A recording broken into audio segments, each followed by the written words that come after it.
공동체가 함께 드리는 온라인 예배에 우리 함께 하신 성도님들을 주님의 이름으로 환영하고 축복합니다. 시편 62편 말씀 보니까 나의 영혼아 잠잠히 하나님만 바라라. 물은 나의 소망이 그로부터 나는도다.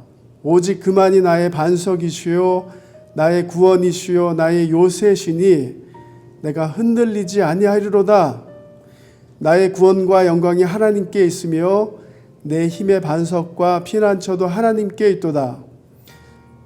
백성들아 시시로 그를 의지하고 그의 앞에 마음을 토하라. 하나님은 우리의 피난처시로다. 오늘 이 예배를 통해서 피난처 되시는 우리 하나님을 만나시는 우리 성도님들 되시길 주님의 이름으로 축복합니다.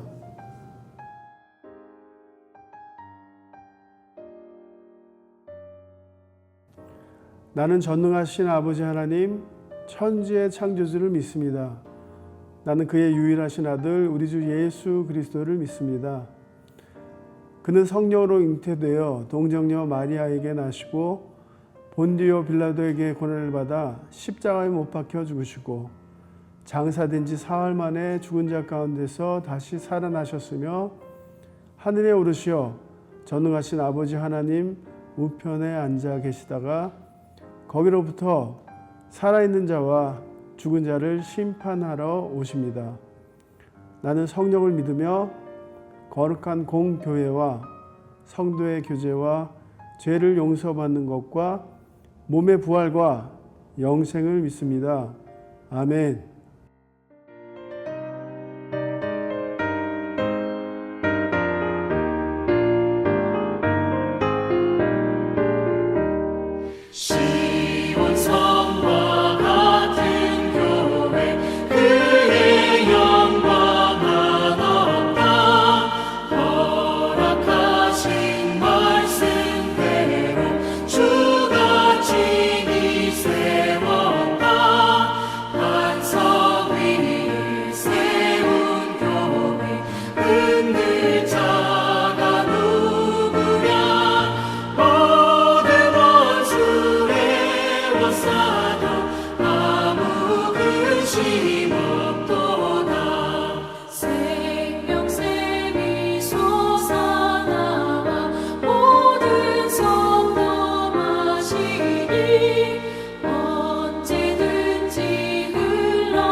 같이 기도하시겠습니다.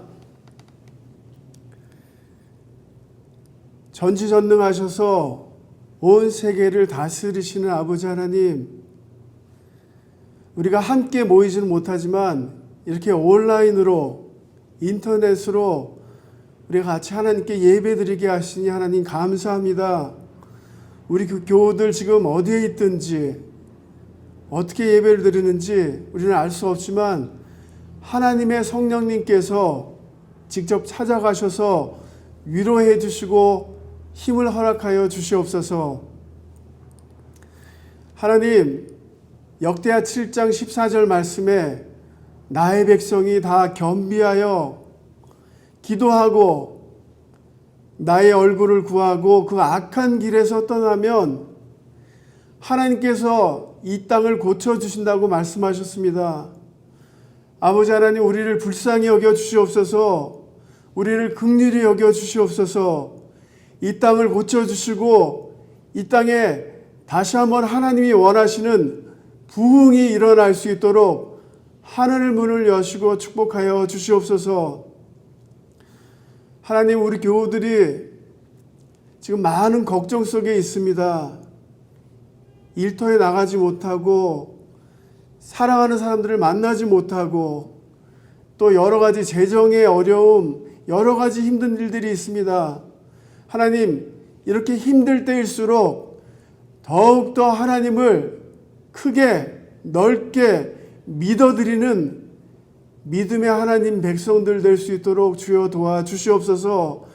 바울이 고백했던 것처럼 하나님께서 그리스도 예수 안에서 너희의 필요한 모든 것들을 채워주시리라 말씀하신 그 하나님, 여호와 이레의 하나님을 깊이 경험하는 우리 연합 교우들 되어서 두려워하기보다는 기도하고 괴로워하기보다는 걱정하기보다는 하나님의 얼굴을 구하고 더욱더 하나님과 깊은 교제를 갖는 우리 연합 공동체 될 수 있도록 도와주시옵소서.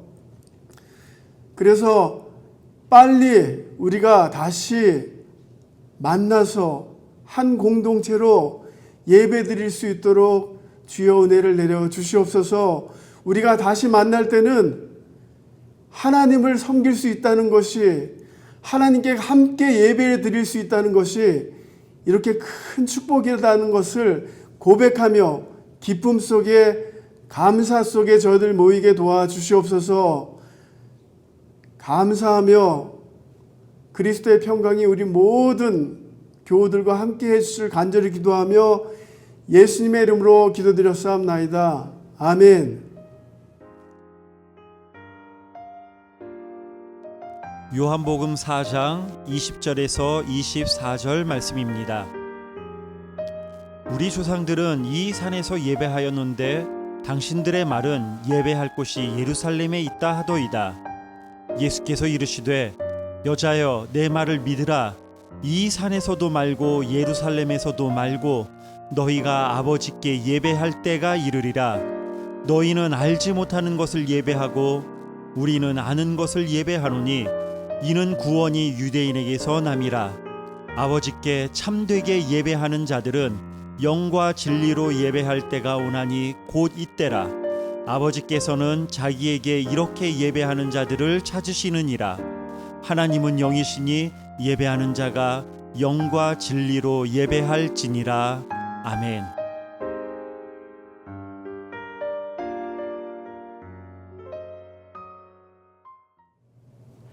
지난 20여 년 동안 목회를 해오면서 수백 번 강단에서 설교를 해봤지만 이번처럼 영상으로 설교를 해보기는 저도 처음입니다. 코로나 바이러스의 감염 확산을 막기 위해서 잠정적으로 온 교우들이 교회 성전에 모여서 예배를 못 드리고 각 가정으로 흩어져서 이렇게 영상 예배를 드리다 보니까 예배가 무엇인지, 예배는 어디서 드려야 하는 건지, 또 어떻게 예배를 드려야 하는 것인지에 대해서 새삼스럽게 다시 한번 생각해 볼 시간을 저는 가질 수 있었습니다. 그래서 여러분이 너무나도 잘 아시는 본문, 이 본문을 가지고 예배에 대하여 예수님께서 하신 말씀을 잠깐 오늘 여러분과 나누고자 합니다. 오늘 본문의 사마리아 여인은 예수님에게 어디가 진짜 예배 장소인가를 지금 묻고 있습니다. 어느 장소에서 예배 드리는 것이 진짜 예배이고 하나님이 기뻐 받으시는지를 묻고 있는 겁니다. 그래서 오늘 본문 20절에 우리 조상들은 이 산에서 예배하였는데 당신들의 말은 예배할 곳이 예루살렘에 있다 하도이다. 여인이 왜 이런 질문을 했는가를 이해하려면 역사 배경을 우리가 잠깐 살펴봐야 될 것입니다. 이 사마리아인들과 유대인들은 각기 다른 장소에서 예배를 드렸다고 합니다. 유대인들은 예루살렘에서 예배를 드렸고 사마리아인들은 이 산이라고 지칭하는 바로 그리심 산에서 예배를 드리며 서로가 자신들의 예배가 참된 예배라고 주장을 했다는 것입니다. 그러면 왜 사마리아인들은 그리심 산에서 예배를 드리고 유대인들은 예루살렘에서 예배를 드렸을까? 유대인들은 예루살렘이야말로 다윗이 거기에 성전을 지으려고 했고 하나님께서는 그 아들 솔로몬에게 거기에 성전을 짓게 하라고 명령을 내리셨고 또 바벨론의 포로로 끌려갔다가 이스라엘로 다시 돌아온 유대 백성들이 수룹바벨의 주도하에 그곳에 성전을 세웠고 또 나중에 헤롯 왕이 진 성전도 바로 이 예루살렘에서 이루어졌기 때문입니다. 그뿐만 아니라 우리가 이사야 2장 1절에서 3절을 보면요. 이사야가 받은 바 유다와 예루살렘에 관한 말씀이다. 말일에 여호와의 전의 산이 모든 산 꼭대기에 굳게 설 것이요 만방이 그리로 모여들 것이라. 이는 율법이 시온에서부터 나올 것이며 여호와의 말씀이 예루살렘에서부터 나올 것입니다. 바로 이런 이사야의 예언이 있었기 때문에 유대인들은 참된 예배를 드리는 장소는 예루살렘이다라고 그렇게 믿었다는 겁니다.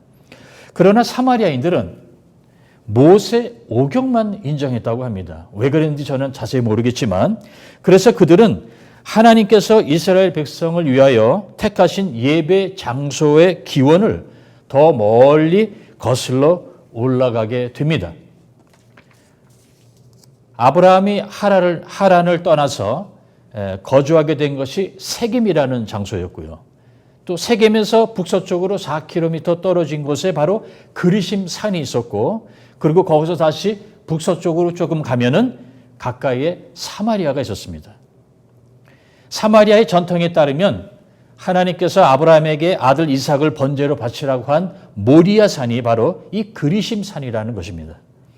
그리고 출애굽한 이스라엘 백성에게 신명기 11장 29절에 보면은 네 하나님 여호와께서 네가 가서 차지할 땅으로 너를 인도하여 들이실 때에 너는 그리심 산에서 축복을 선포하라 라는 명령을 받았기 때문에 하나님께서 이스라엘 백성을 위하여 택하신 예배의 장소는 당연히 그리심 산이라고 주장하고 그 산에서 예배를 드려왔다는 것입니다. 그러나 예수님은 이 물음에 답하시기를 어디서 예배해야 하느냐가 아니라 누구에게 예배하며 어떻게 예배해야 하느냐를 중요하게 여기심으로써 예배의 본질을 그 여인에게 가르쳐 줍니다.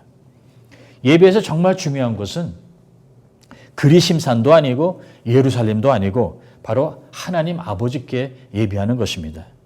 우리도 그럴 수 있습니다.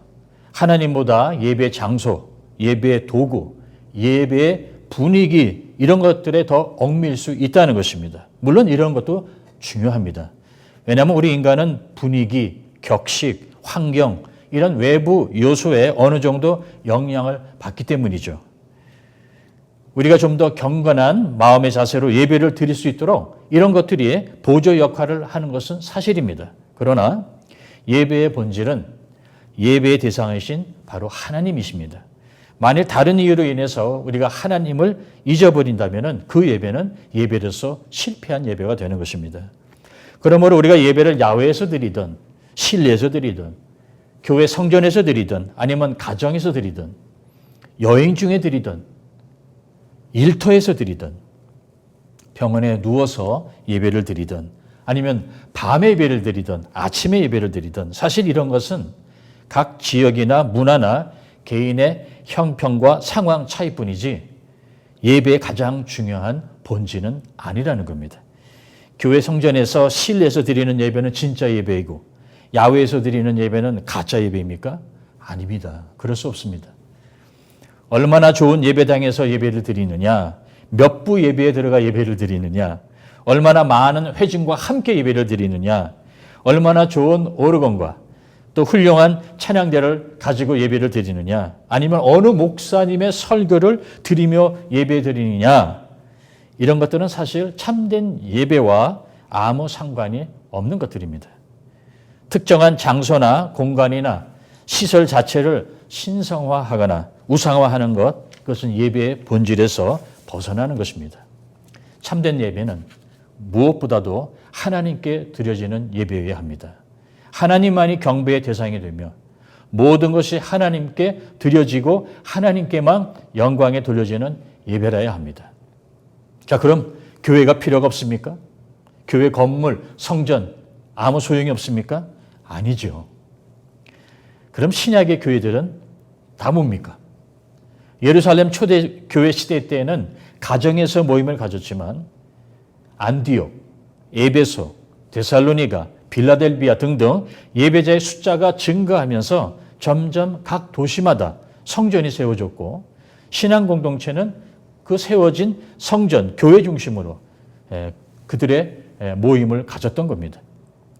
지금 본문이 말하고자 하는 요점은 교회 성전에서 예배를 드리던 집에서, 일터에서, 여행 중 호텔 방에서, 아니 초대교회 사도처럼 감옥에서 예배를 드리던 장소와 관계없이 하나님께 예배를 드릴 때는 영과 진리로 예배를 드려야 한다는 것입니다.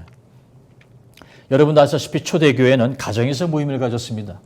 그런데도 성령의 임재하심을 체험하고 날로 교회가 성장하고 믿는 자들의 숫자가 늘어났다고 기록하고 있습니다.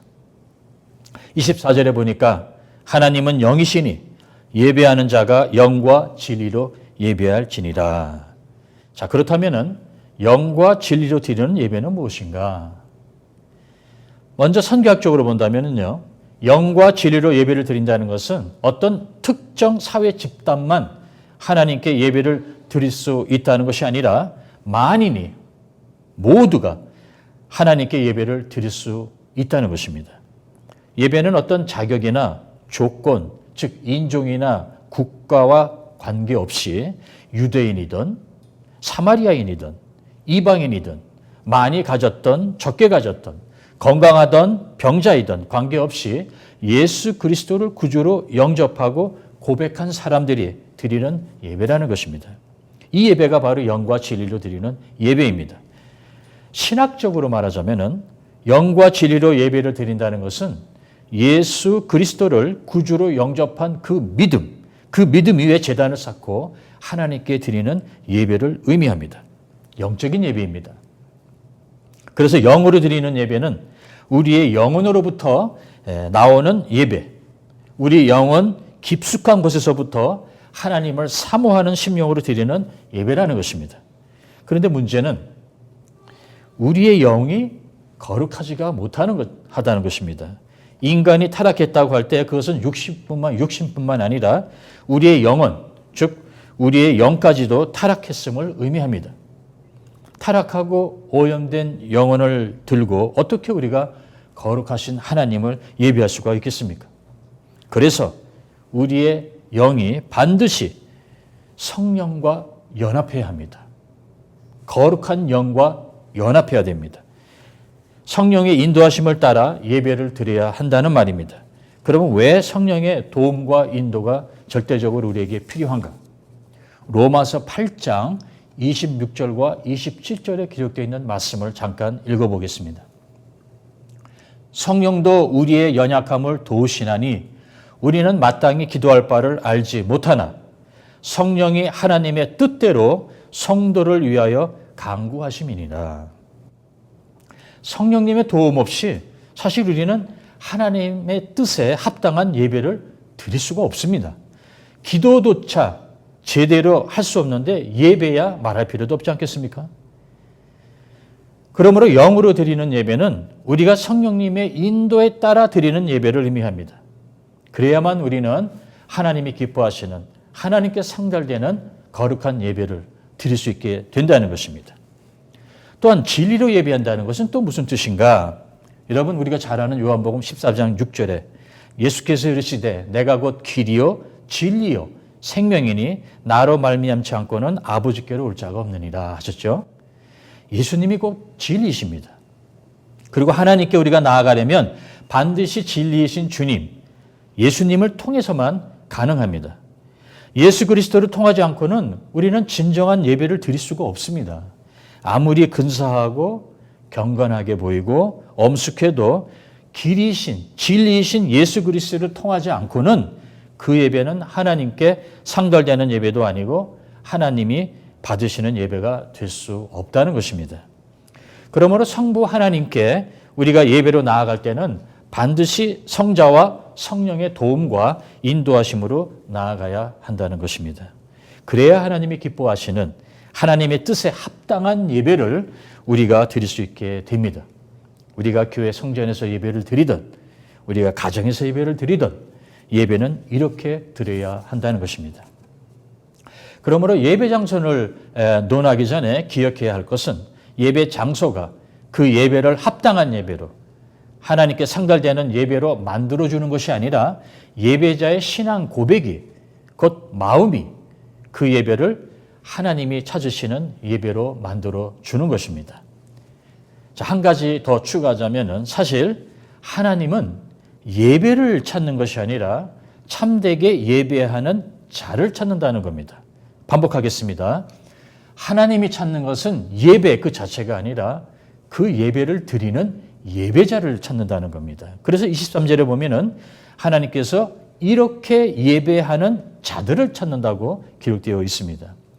그래서 이런저런 예배 형식에 너무 집착할 필요가 없는 이유가 하나님이 찾는 것은 예배이기 전에 예배자이기 때문입니다. 요즘 열린 예배다, 전통 예배다, 이런 예배 순서, 저런 예배 순서가 있지만 바로 예배를 영과 진리로 참되게 드리는 사람을, 예배자를 하나님은 찾고 계신다는 겁니다. 물론 실제 예배와 이렇게 영상, 온라인으로 드리는 예배가 어떻게 똑같을 수 있겠습니까? 똑같다는 것이 아니라 의사소통, 전달 수단은 다르나 예배에 임하는 우리의 영적 상태는 동일해야 한다는 것입니다. 교회, 성전, 가정, 일터, 실내, 야외, 장소가 아니라 바로 영과 진리로 예배하는 자를 하나님은 지금도 찾고 계십니다. 이스라엘은 매일 아침 저녁으로 2번의 번제를 드렸습니다.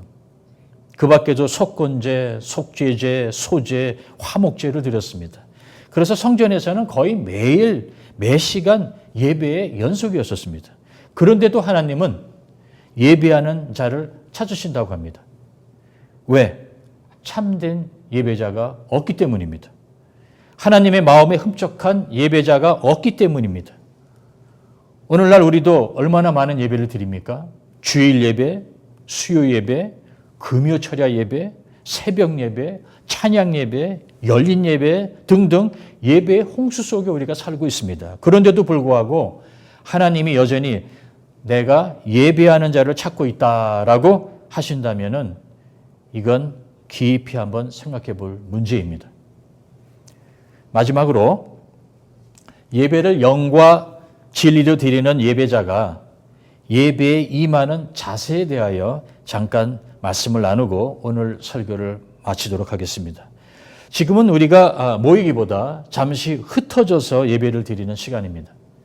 그렇다고 우리가 모이지 않는 것은 아닙니다. 교회 성전에 모이지 않고 각 가정에 모였습니다. 중요한 것은 교회냐, 집이냐, 장소가 아니라 하나님께 예배를 드리는 우리의 마음, 우리의 자세입니다. 특히 우리 연합교 성도님들에게 아직 어색하고 익숙치 않은 이 영상 예배, 온라인 예배를 드릴 때 우리는 어떤 자세를 취해야 하는가에 대해서 잠깐 말씀을 드리고자 합니다. 먼저 로마서 12장 1절에 기록되어 있는 말씀을 제가 봉독해 드리겠습니다. 너희 몸을 하나님이 기뻐하시는 거룩한 산 제물로 드리라. 이는 너희가 드릴 영적 예배니라. 이렇게 영적으로 드려야 하는 예배자의 자세는 어떠해야 하는가? 마치 거룩한 산 제물처럼 드리라고 이 구절은 말하고 있습니다. 아시다시피 구약시대 때 하나님께 드릴 제물은 아주 깨끗하고 흠없는 동물을 미리 준비해 놨다가 드리곤 하였던 것입니다. 미리 따로 준비해 놨다는 것이 바로 거룩함입니다. 거룩하다는 것은 하나님을 위하여 따로 준비한 것을 의미합니다. 그래서 시간을 따로 준비하셔야 합니다. 시간이 나면 나중에 털어보지 뭐. 아니면 식사하시면서 영화 한 편 보듯이 영상 예배를 드리는 것이 아니라 기왕이면 주일 아침 일찍 일상을 시작하기 전에 제일 먼저 예배를 드리시기를 권장합니다. 복장도 중요합니다. 옷을 따로 준비하시기 바랍니다. 잠자리에서 사용했던 속옷 차림 그대로 예배를 드리는 것이 아니라 그렇다고 양복이나 정장을 하라는 말이 아니고요. 예배를 위해서 따로 준비된 옷을 입고 예배에 참석해 주시기를 부탁드리겠습니다. 장소도 따로 준비해 주시기 바랍니다. 방에서 침대에 누워서 이렇게 셀폰을 보는 것이 아니라 살라의 소파에서 아니면 책상에 둘러 앉아서 컴퓨터나 TV를 통해서 예배를 함께 드려주기를 부탁드리겠습니다. 혹시 집안에 어르신이 계실 경우에는 시간 약속을 미리 하셔서 모셔다가 함께 예배를 드리시기 바랍니다. 물론 필요하시면 마스크를 착용하시기를 또한 부탁드리겠습니다. 하나님께 드릴 예물도 봉투를 따로 준비해 놓으셨다가 구분해서 보관하시기를 바랍니다. 아니면 연합교회 은행 구자를 사용하셔도 좋습니다. 오히려 가정에서 예배를 드릴 때 더욱더 우리가 신경을 써야 하는 이유는 우리의 집중을 산만하게 하는 요소가 너무 많기 때문입니다. 그렇기 때문에 스스로 규칙을 정해놓고 그 규칙을 지켜나가는 것이 좀 더 우리가 경건하게 하나님께 예배를 드릴 수 있는 분위기를 조정하는 최선의 방법입니다. 가정에서 영상으로 예배를 드리는 기간이 좀 더 연장될 수 있기 때문에 예배 드리는 자세에 대해서 제가 지금 여러분에게 말씀을 드리는 겁니다. 자, 그렇다면은 이 코로나 바이러스 전염병이 도대체 우리에게 어떤 의미가 있는가? 하나님의 백성인 우리에게 보내시는 메시지는 과연 무엇일까? 특히 브라질에 살고 있는 우리에게 하나님은 지금 이 어려움을 통해서 우리에게 무엇을 말씀하시고자 하는가? 잠깐 생각해 봤습니다. 우린 사실 종교 자유가 보장되어 있는 카톨릭 국가 브라질에서 살고 있습니다. 창립된 후 지난 55년이 넘도록 제 기억으로는요, 연합교회는 단 한 번도 성전에서 예배를 못 드린 적은 없었습니다. 무슨 보수공사 때문에 기도원 성전에서 예배를 드린 적은 있지만 정부의 개입이나 또는 금지령, 종교적 핍박에 의해서 교회 성전에 모여서 예배를 못 드린 적은 단 한 번도 없는 줄 제가 압니다. 그런데 우리가 통제할 수 없는 큰 힘에 의하여 지금 우리는 한 장소에 모여서 예배를 드리지 못하고 흩어져 예배를 드리고 있습니다. 지금도 이 땅 어느 곳에서는요, 교회에 모여 마음껏 기도하고 찬양하고 말씀 듣고 싶어도 모이지 못하는 그리스도인들이 있습니다. 바로 지하교회 성도님들, 핍박받는 성도님들입니다. 그동안 다른 나라에서 종교 핍박을 받는 성도님들, 또 지하교회 기독교인들을 위해서 우리가 중보기도를 한다고 했지만 그들의 심정을 잘 이해하지 못하다가 이번에 이 코로나 바이러스 때문에 모이고 싶어도 모일 수 없는 상황에 처하니까 조금은 이해할 수가 있게 되었습니다. 언제 우리는 자유롭게 주일날 교회 성전에 모여서 예배를 드릴 수 있을까? 언제 우리는 자유롭게 마음껏 기도하고 하나님을 찬양할 수 있을까?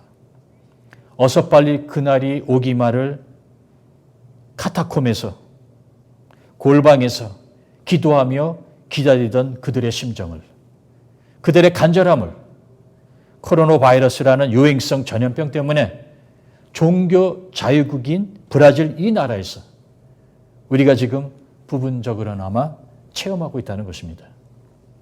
그대로 생각한다면 그동안의 우리의 나태함이 주님 앞에 얼마나 잘못된 것인가 우리가 인정하지 않을 수가 없습니다. 자유롭게 주일날 교회 성전에 모여 예배를 드리면서도 그동안 우리는 얼마나 감사해야 했는지, 습관대로 주일이 되니까 터벅터벅 걸어서 교회와 맨 뒷자리에 앉아서, 그것도 예배 중간에 설교 직전에 들어와 예배를 드리고 가던 우리의 그 나태한 모습, 모일 수 있었던 그 시간들이 지금 돌이켜 생각해 보니까 얼마나 큰 축복이고 특권이고 감사의 이유인지를 요즘 새삼스럽게 깨닫고 있을 겁니다. 우리는 열심을 내야 됩니다. 분발해야 합니다. 모이고 싶어도 모일 수 없는 때가 곧 올 겁니다. 저도 빨리 교회에 모여서 성도님들과 함께 예배를 드렸으면 좋겠습니다. 교회 성전에서 드리는 예배가 가정에서 드리는 예배보다 더 거룩해서도 아니고 성전에서 드리는 예배만 진짜 예배이기 때문도 아닙니다. 이상가족이 된 기분이 듭니다. 이번에 코로나 바이러스 때문에 연합가족이 이상가족이 되어버렸습니다. 서로 만나지도 못하고. 하나님도 그렇지만 하나님의 백성들도 그립습니다. 성도님들이 그립습니다. 신앙 공동체가 그립습니다.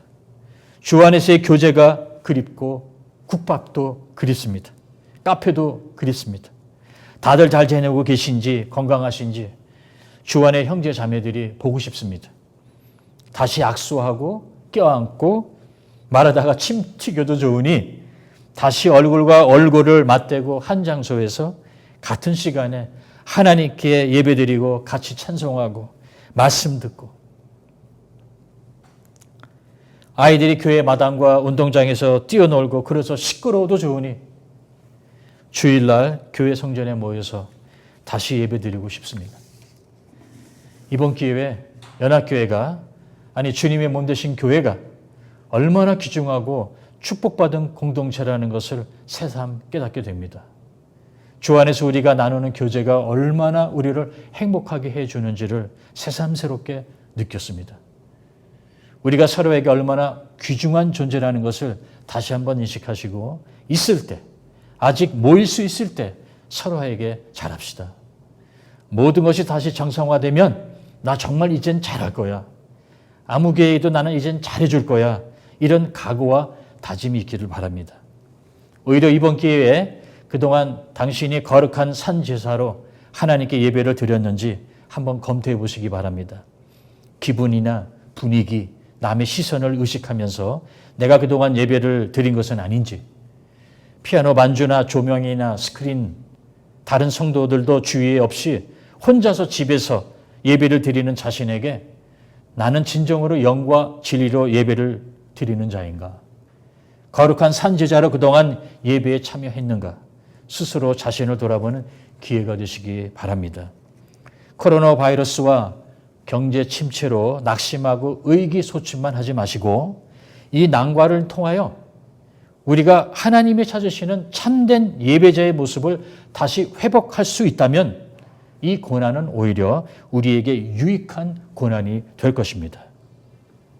어디에서 예배를 드리든 하나님께 영과 진리로 거룩한 산 제물로 예배하는 참된 예배자가 되시기를 주님의 이름으로 축원합니다.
이제 저의 축도로서 2020년 3월 29일 주일 예배를 마치도록 하겠습니다. 기도하시겠습니다.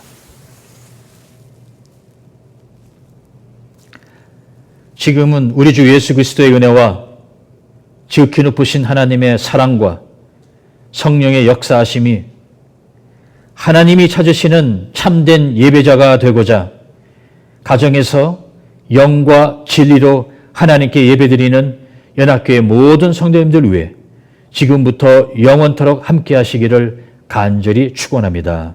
아멘.